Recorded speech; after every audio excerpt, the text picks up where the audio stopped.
Bonjour, dans cette vidéo, on va essayer de parler sur les mélanges bitumineux à froid et on va voir les différents types et on va parler après sur les caractéristiques et la définition de chaque type.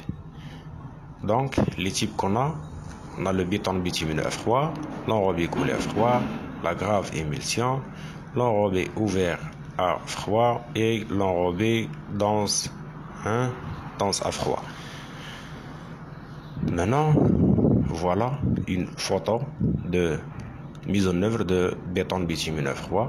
On a un compacteur qui est en train de compacter. Derrière, le finisher.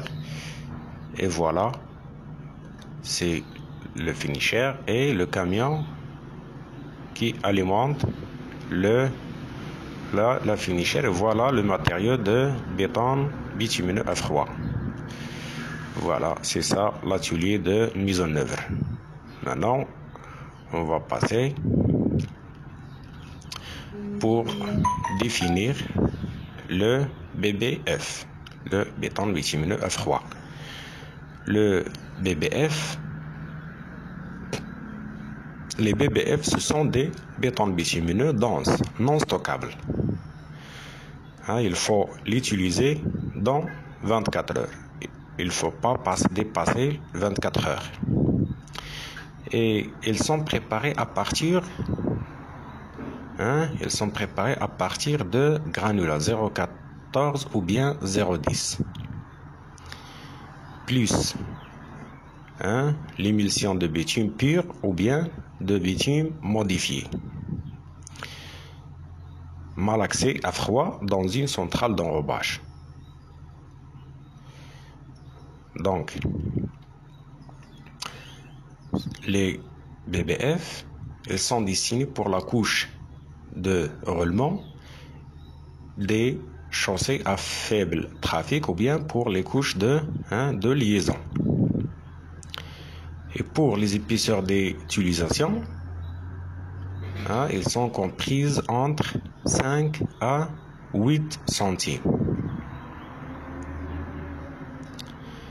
Donc, pour les liants utilisés pour la fabrication, donc pour fabriquer le béton bitumineux à froid, il faut utiliser un émulsion cationique à rupture lente ou bien à rupture surstabilisée.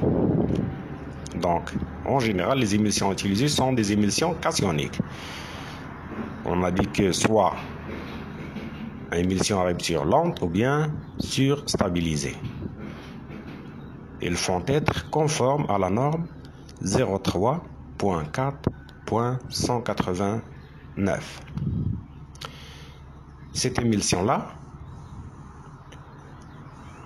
vont réaliser du bitume, soit 70-100 de classe 70-100 ou bien 180-220 ou bien le bitume modifié. Donc les bitumes de base de cette émulsion,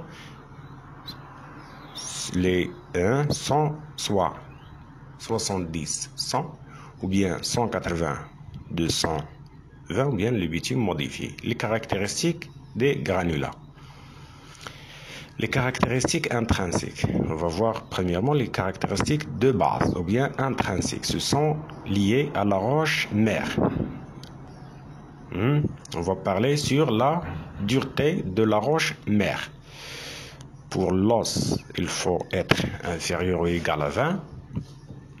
Et pour l'MDE microdéval, il faut être inférieur à 15 pour la réalisation des BBF pour la couche de roulement.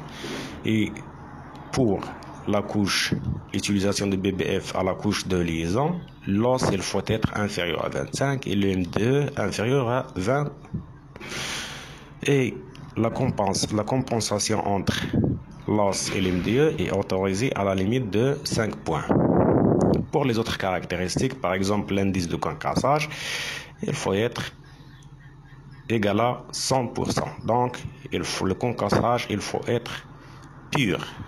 Hein? On a un concassage pur de des granulats.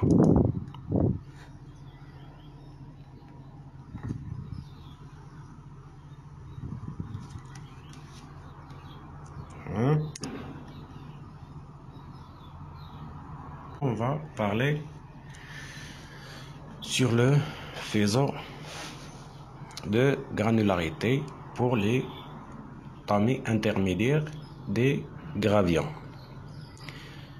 Le faisceau de régularité, c'est le faisceau de régularité pour les classes granulaires 4, 6,3, les passant au tamis de 5 mm doit être comprise entre 30 et 55%. Et pour la classe 6,3, 10, les passants au tamis 8 mm, ils feront être comprises entre 37 et 62%. Et pour la classe 10-14, au tamis 12,5, doit être comprise entre 52 et 77. Voilà, c'est ça, le faisceau de régularité. Et pour les caractéristiques d'émulsion, le liant utilisé pour la fabrication de BBF est une émulsion cationique à rupture lente ou surstabilisée.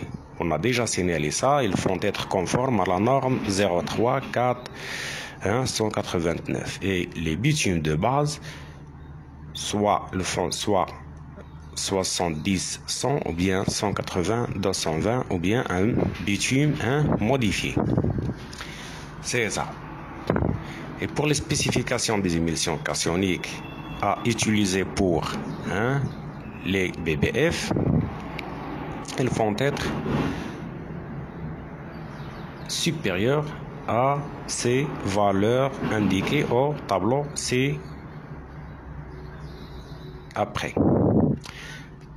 Pour la teneur en diluant pétrolière volatile,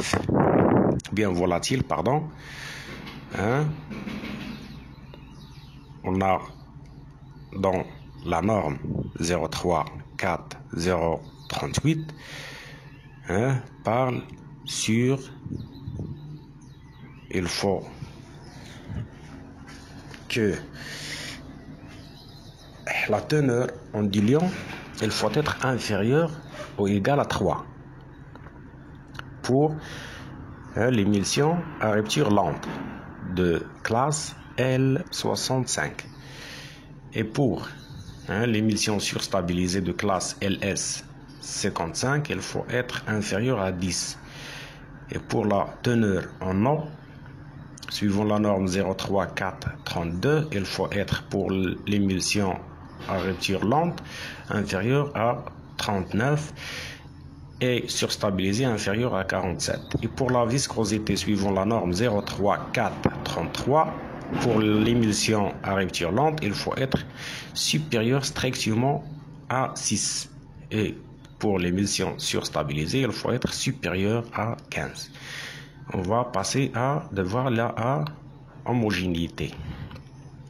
Aux particules supérieures à 0,63 mm, de la norme 03433, on a pour l'émulsion à rupture lente, il faut être inférieur à 0,1.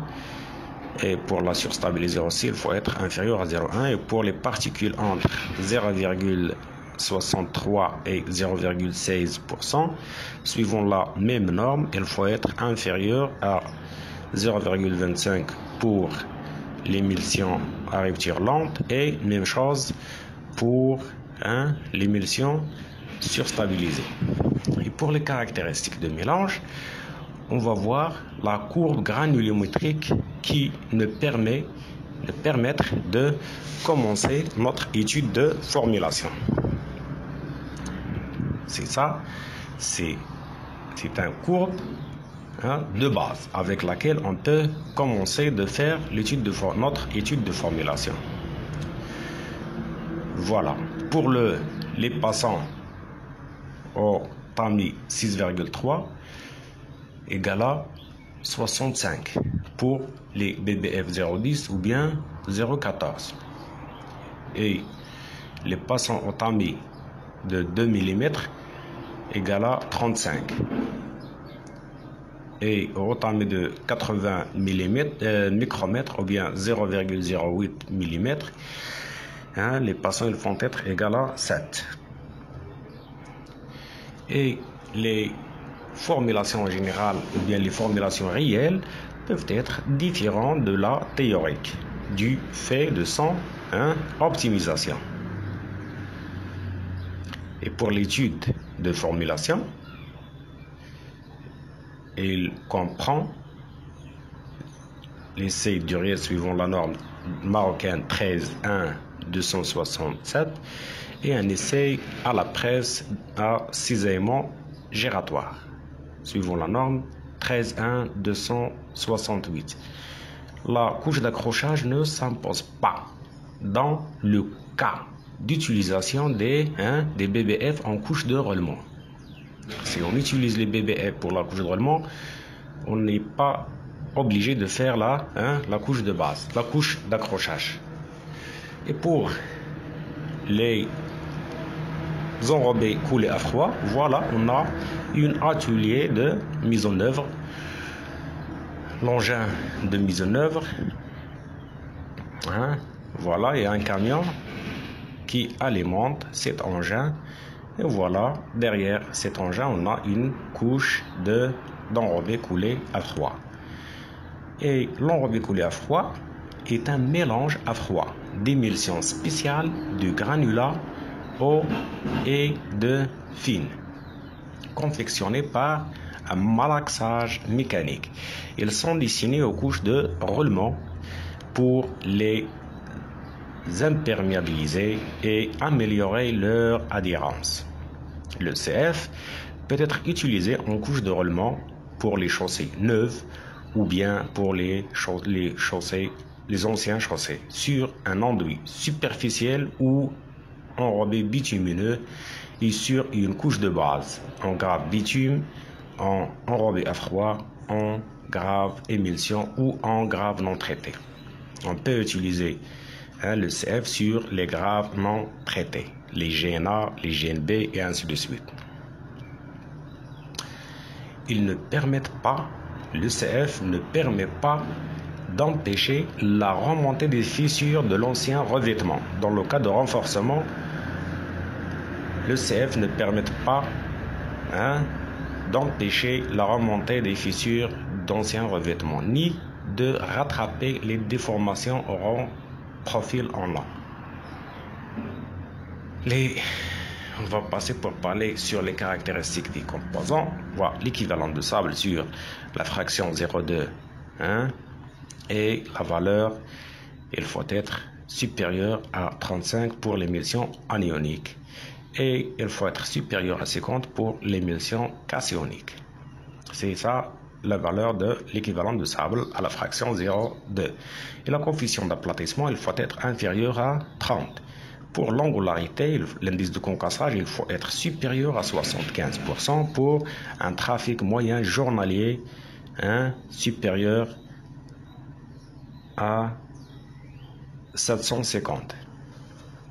Et la dureté, l'os mesuré sur la roche-mère, il faut être inférieur à 20 pour TMGA supérieur à 200. Le trafic moyen journalier supérieur à 2000 annuel. Et pour le trafic inférieur, il faut être inférieur à 25.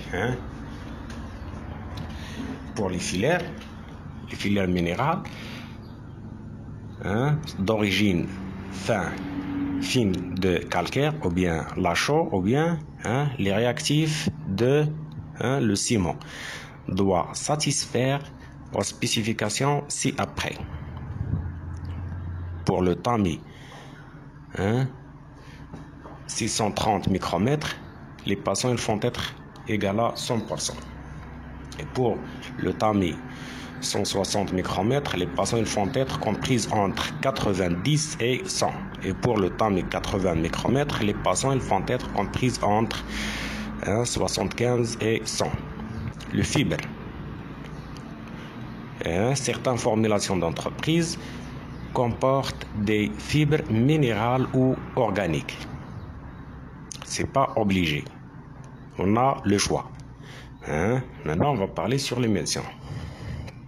Les émulsions utilisées dans le CF sont des émulsions à rupture lente ou contrôlées, en général cationiques.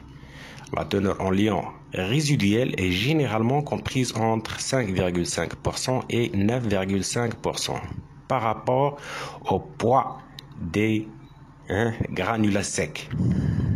Par rapport au poids des granulats secs. Et maintenant, on va parler sur les caractéristiques de mélange.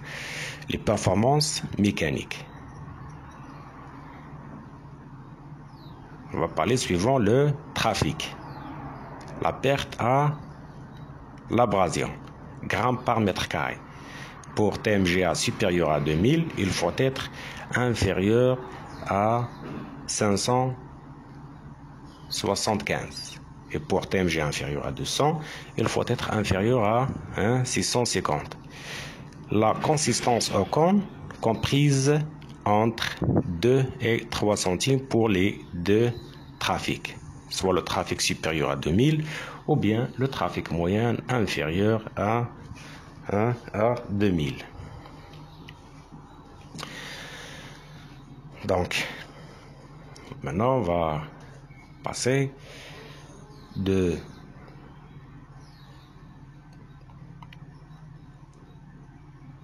voir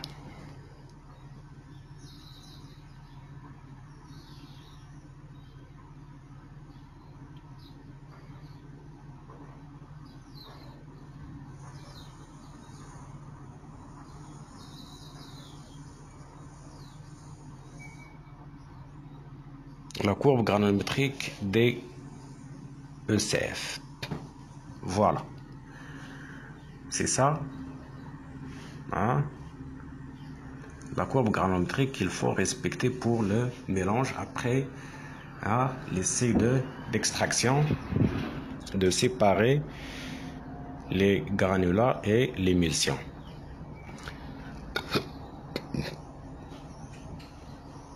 Après l'extraction, on fait un essai de analyse granulométrique et finalement la courbe il faut être comprise entre ces valeurs, soit pour le CF classe 1, le CF classe 2, le CF classe 3 et le CF classe 4. On va voir quelques valeurs. Pour tamis 2,5, il faut être pour le CF1 100, pour les autres ne pas demander. Pour le tamis 6,3, pour le CF1 70, 90, 80, 95 et 100% pour le CF3. Pour le tamis 2,5. Pour le CF1, il faut être comprise entre 40 et 60, 45 et 70, 75, 65, 90. Et pour le CF4, il faut être comprise entre 85 et 80. C'est ça, en général, les valeurs qu'il faut respecter pour un courbe granulométrique de mélange. Pour le tamis 80 micromètres, pour le CF1, il faut être comprise entre 4 et 8, le CF2 5 et 10, le CF3 7 et 15, et pour le CF4, il faut être comprise entre 12 et 20. Et pour le dosage d'application, elle est liée à la classe de l'ECF. Pour le dosage du mélange en kg par mètre carré, pour le CF de classe 1, il faut comprise entre 14 à 18, pour le CF2 entre 11 à 14, le CF3 entre 8 à 11 et le CF4 entre 5 à 8. Oui. Alors, pour la teneur en bitume résiduelle par rapport au poids des granulés secs, ces valeurs sont en pourcentage. Pour le CF1, entre 5 à 7%. Le CF2, entre 6 à 10%. Entre le CF3, 7 à 11 et le CF4, entre 8 à 13. C'est ça les différents dosages qu'il faut respecter. Pour les performances in situ, on a déjà vu les performances en laboratoire, maintenant les performances in situ. Les mesurer en place, après la mise en œuvre. Pour la hauteur en sable, suivant la norme 13.1.257, pour le CF1, il faut être supérieur ou égal à 1,1 mm. Pour le CF2, il faut être supérieur ou égal à 0,9 mm. Pour le CF3, il faut être supérieur ou égal à 0,7 mm. Pour le CF4, il faut être supérieur ou égal à 0,15 mm. Cet essai, il faut être réalisé ou bien mesuré après 15 jours de la mise en service de la route, la mise en circulation de la route.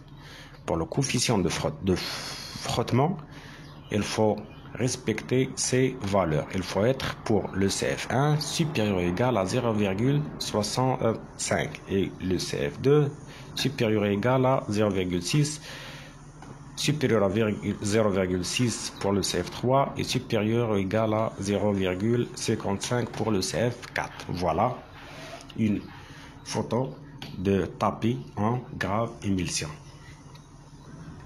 C'est ça la grave émulsion. En général, la grave émulsion est obtenue à partir d'un mélange d'émulsion de granulats et d'eau. Éventuellement d'additifs dosés et malaxés à froid dans une centrale appropriée. On distingue la grave émulsion pour le reprofilage. Donc, la grave émulsion, on peut l'utiliser pour le reprofilage de granulats 0,10 et 0,14. Et on peut l'utiliser pour la couche de base et la couche de fondation. De granulat 0,10, 0,14 ou bien 31,5. On peut l'utiliser comme on a déjà dit pour la couche de base ou bien pour le reprofilage. Les épaisseurs moyennes, suivant l'utilisation. Pour 0,10, utilisé au reprofilage, l'épaisseur il faut comprise entre 0 à 8. Si on l'utilise pour la couche de base, il faut l'épaisseur être entre 6 à 10. Et pour la grave émulsion 0,14, on utilise pour le reprofilage et l'épaisseur il faut être entre 0 à 12. Et pour le GE, la grave émulsion utilisée pour la couche de base, il faut l'épaisseur être entre 6 à 12.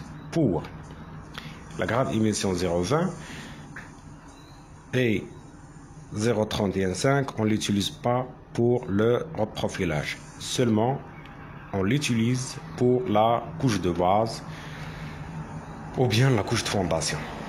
L'épaisseur utilisée pour 0,20, c'est 8 à 15. Et pour 0,315, il faut être supérieur à 12. Et maintenant, on va voir les caractéristiques des composants, les granularités. Pour la grave émulsion utilisée pour la couche de base 0,14 ou bien 0,20, les passants au tamis 6, ils vont être comprises entre 48 à 61. Et pour le tamis 2 mm, ils vont être entre 31 à 44. Le tamis 5, ils vont être entre 17 à 60 à 26. Et pour le 80 micromètres, les passements ils vont être comprises entre 4 à 8%. Pour le grave émulsion utilisé pour, ou bien désigné pour l'utilisation de reprofilage, les travaux de reprofilage, soit de classe 0,10 ou bien 0,14, voilà les passants et les valeurs qu'il faut respecter pour ces types-là. Et pour les graves émulsions utilisées pour la couche de base, en classe 0, classe granulométrique 0,315, ils font respecter cette valeur-là. 52 à 58 pour les passants de tamis 6, 27 à 36 pour les passants à 2 et 3 à 7 pour les passants à 80 micromètres. Et pour la angularité, pour l'indice de concassage, pas de minimum exigé pour le trafic inférieur à 750 et pour le trafic comprise entre 2000 à 705, l'indice de concassage, il faut être supérieur à 70 et il faut être concassage pur ou bien égal à 100% pour le trafic supérieur à 2000 véhicules par jour. On va parler sur l'angularité. Voilà, pour les gravions, la propreté, il faut être inférieure à 2% et pour les sables, l'équivalent de sable à 10%. À la fraction 0,2, il faut être supérieur à 60 et bien le VB, il faut être inférieur à 1 gramme. Si l'équivalent de sable ne respecte pas cette valeur, on va confirmer la conformité ou bien la non-conformité par le VB. Et pour la dureté, il est lié à la valeur de trafic, TMGA. Pour la dureté au trafic inférieur à 750, il faut être inférieur à 40. Et pour l'os, il est inférieur à 35. Et pour le trafic supérieur à 750, l'os, il faut être inférieur à 30 et l'MDE inférieur à 25. Les fins d'apport. Dans le cas où le recours à des fins d'apport, ils doivent respecter les caractéristiques suivantes. Donc, ces fins, ils font être d'origine calcaire et sa valeur de bleu, il faut être inférieur ou égal à 1 gramme et sa granularité, telle que le passant à tamis 80 mm, ils font être 80% et 100% au tamis 0,2 mm. En général, c'est ça les différentes caractéristiques de... on va passer aux caractéristiques de mélange. La teneur en liant. La teneur en bitume résiduel doit permettre à la grave émulsion d'atteindre en laboratoire les performances requises. Elle doit être supérieure ou égale à 4,2% pour la grave émulsion désignée au profilage. Et il faut être comprise entre 3,5 et 4,5% pour les graves émulsions destinées pour les assises de chaussée. Et voilà quelques performances mécaniques qu'il faut respecter. Le compactage, il faut être supérieur à 85 et la résistance à la compression à 18 degrés Celsius et à 15 jours d'âge. Avec un bitume 80-100, il faut être supérieur et égal à 30 bars. Avec un bitume 20 70, il faut être supérieur à 35 bars. Et avec tous les autres bitumes, il faut être supérieur à 40 bars. Supérieur ou égal à 40 bars. Pour le traitement de surface, après compactage, la dernière couche de grave émulsion reçoit un traitement de surface. Il consiste en la réalisation d'une couche de scellement en pulvérisant sur la chaussée sur émulsion de bitume au dosage de 150 à 200 grammes par mètre carré de bitume résiduel. Domaine d'utilisation de grave émulsion. La grave émulsion est une technique destinée aux couches de base et de fondation et aux travaux de reprofilage. Elle est mise en œuvre par un finisher ou bien une niveleuse. La grave émulsion est particulièrement adaptée aux emplois à forte variation des épaisseurs de mise en œuvre et s'accommode aux chaussées caractérisées par des déformations et des affaissements, empruntées par un trafic moyen à faible. La mise en œuvre